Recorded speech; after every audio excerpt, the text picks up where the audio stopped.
Een boente optocht van verjochte trekkers riet vreedtejûn op de route van de Alversterrentocht. Een initiatief van verskate boerenorganisaties.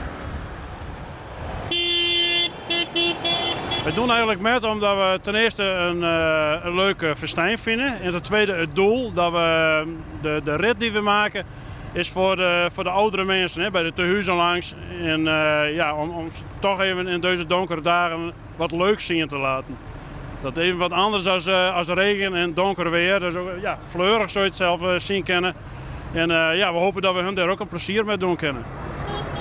Ik vind het prachtig. Ik wist helemaal net dat dit kwam. Het is weer een grote verrassing. Ja. Nou, ik kreeg een appje van mijn neefje en die zei, we kunnen in mei doen. Nou ja, zo is het idee ontstaan en een paar gezellige jongetjes en de klaar. We gaan dus best die mij versieren. We zijn er 2 meetjes mee bezig geweest en Jantie. Dus ik vind dat het heel mooi waan is. Klaar, we zijn op heden zitten net volle positief in het neus. En nou weer een beetje de overkant van het verhaal zien van dit keer.